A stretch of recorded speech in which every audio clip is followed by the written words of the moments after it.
আসসালামু আলাইকুম, আশা করি সবাই ভালো আছেন। পূজাতে এনেছিল খেজুরগুলো, সেই খেজুর অনেকগুলোই বেশি হয়েছে, তো এই খেজুরগুলো আর খাওয়া হচ্ছে না। তো চিন্তা করলাম যে কি করা যায় খেজুর দিয়ে। তো এখন আমি এই যে খেজুর ধুয়ে বিচি ফেলে এখানে ব্লেন্ড করে নিয়েছি। প্রায় 2 কাপের মতো খেজুর নিয়েছি আমি।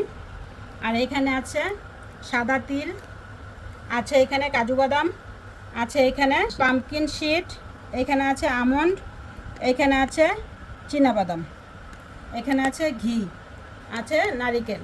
আমি এখানে একটা নারিকেল পুরো কুড়িয়ে নিয়েছি।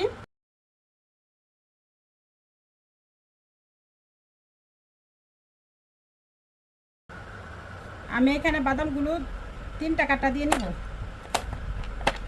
এই যে এরকম সাইজ করে নেব বাদামগুলোকে। সবগুলো বাদামই আমি এরকম করে নিব, তাহলে আমার নাড়ু বানাতে সহজ হবে। আমি দিয়ে নিচ্ছি কড়াইতে ঘি পরিমাণ মতো।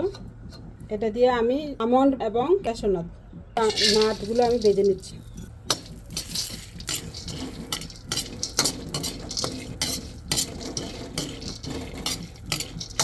বাদামগুলো ভাজা কমপ্লিট, তো আমি এখন উঠিয়ে নিচ্ছি একটা বাটিতে। যে দেখেন সুন্দর একটা কালার এসছে।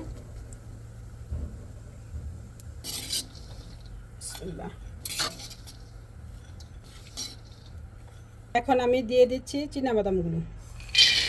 পামকিন সিডটা দিয়ে দিচ্ছি বাদামের সাথে।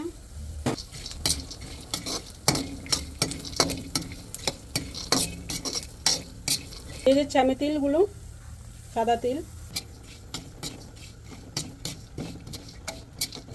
আমার বাদাম, পামকিন সিড আর হচ্ছে তিলগুলা ভাজা কমপ্লিট। তো আমি এখন এটা উঠিয়ে নিচ্ছি। এই যে দেখেন তিলগুলা একটু লাল লাল ভাব হয়েছে, মানে ভাজা কমপ্লিট হয়ে গিয়েছে। না হয়তো বেশি পুড়ে যাবে, তিতা তিতা লাগবে।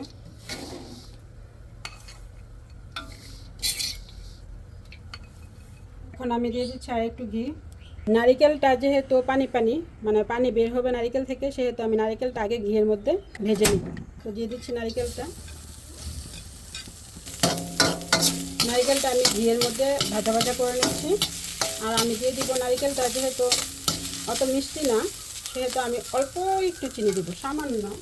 এই যে আমি এতটুকু চিনি দেবো, বেশি চিনি দেবো। খেজুরটা হচ্ছে অনেক বেশি মিষ্টি, আমাদের সবাই জানেন।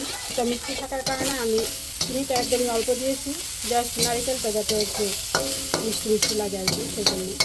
এই যে নারিকেল থেকে পানি শুকিয়ে দিয়েছে, তো এখন আমি দিয়ে দেবো ব্লেন্ড করে রাখা খেজুর।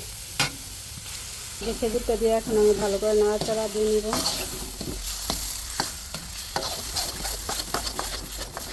হালুয়া বা নাড়ু এইগুলো বানানো অনেক কষ্ট।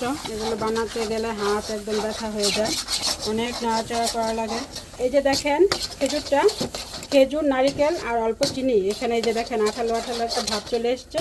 তো এখন আমি দিয়ে দিব একে একে বাদামগুলো। এই যে ঘিয়ে ভেজে রেখেছিলাম আমন্ড আর হচ্ছে ক্যাশু নাট, তো দিয়ে দিচ্ছি এখানে। এখানে আমি ভেজে রেখেছি বাদাম, পামকিন সিড আর হচ্ছে সাদা তিল, তো দিয়ে দিচ্ছি আমি এখানে। তিলের এত সুন্দর একটা ঘ্রাণ, খেজুরেরও ঘ্রাণ বের হয়েছে, মানে সব কিছু মিলিয়ে এত সুন্দর মিষ্টি একটা ঘ্রাণ বের হয়েছে। আমি তো ঘ্রাণটা আর আপনাদেরকে দিতে পারবো না।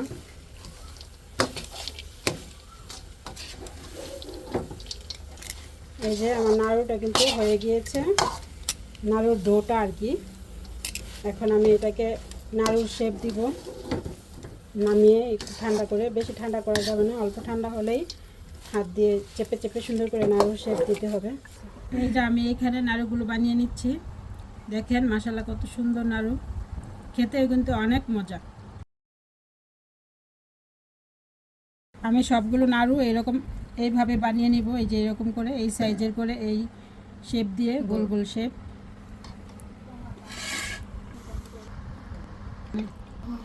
এই যে আমি এইখানে বানিয়ে নিয়েছি নাড়ুগুলো, আর এখানে দিয়ে দিয়েছি আমি শুকনো নারিকেলের গুঁড়া।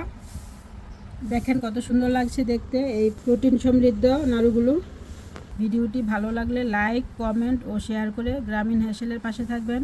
আর যারা ইউটিউবে ভিডিও দেখেন তারা অবশ্যই সাবস্ক্রাইব করতে ভুলবেন না। আল্লাহ হাফেজ।